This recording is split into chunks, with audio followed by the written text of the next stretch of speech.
Hi, I would like to say happy birthday to my mother who's turned 80 today.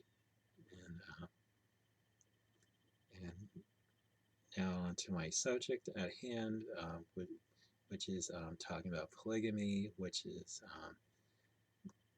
um, about a man marrying more than one wife. And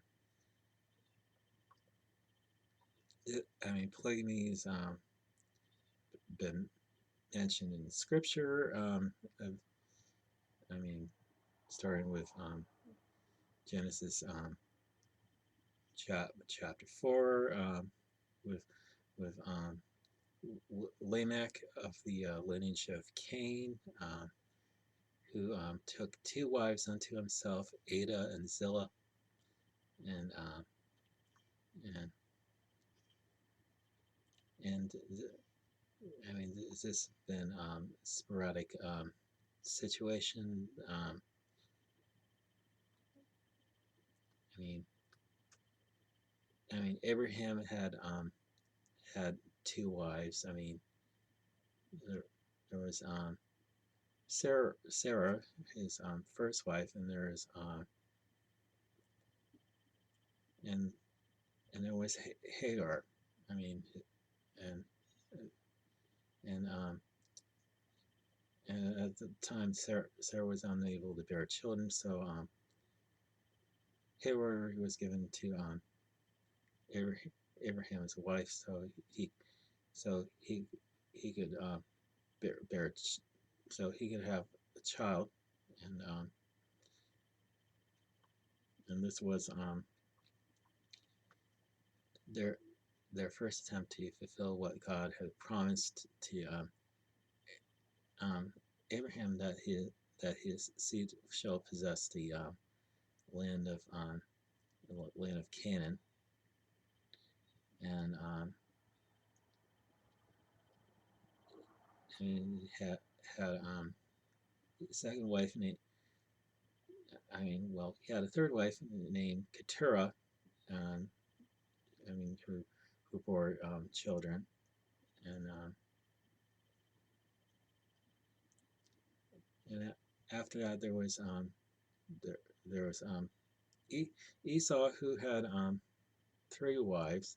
I mean, first two wives were Canaanites, and after his wives didn't please his parents, Isaac and Rebekah, he mar- mar- married a third wife of the daughters of his uncle Ishmael, and there's then there's Jacob, who married two wives. They're both sisters, um, Rachel and Leah, and and Leah was the woman that could bear children, and Rachel was one who didn't bore any children until years later, when she bore Joseph and Benjamin, and th- those two gave those two gave Jacob their handmaids went to bear children with, when neither of them could bear any children themselves. And from from there we skip over to to Elkanah, who had two wives. There was Hannah and Peninnah, and Peninnah was the one who could bear children, and Hannah was the one who couldn't. And and then there was King David, who had multiple wives. There was three of his known wives were Michael. There was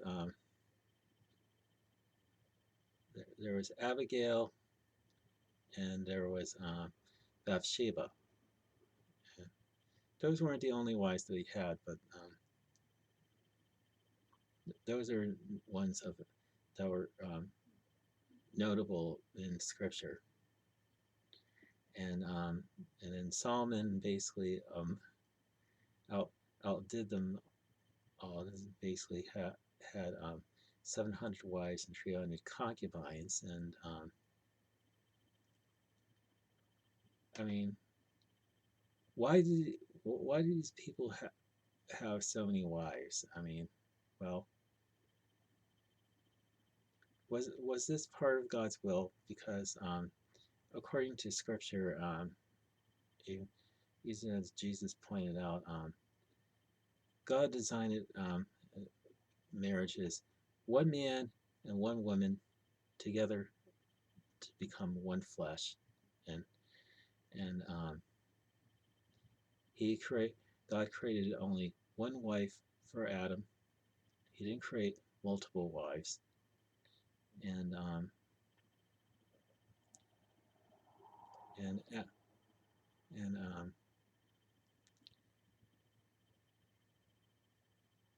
I mean, basically, this is, I mean, as I said, marriage was meant to be a picture of God's relationship with mankind, with God as the husband and mankind as the wife, and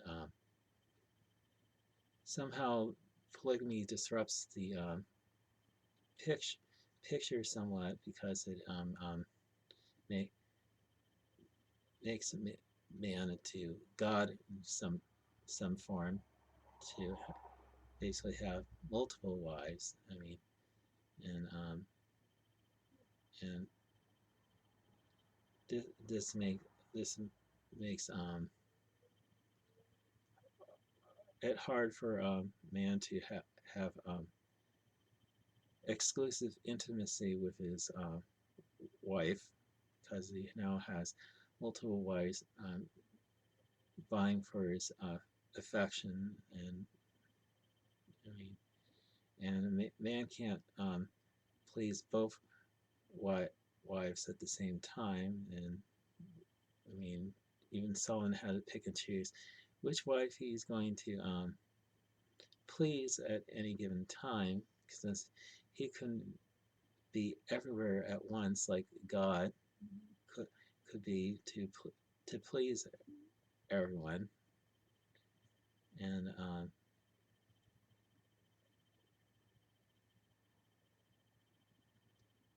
it's is is basically used an excuse for to satisfy a man's desire for to satisfy his flesh, to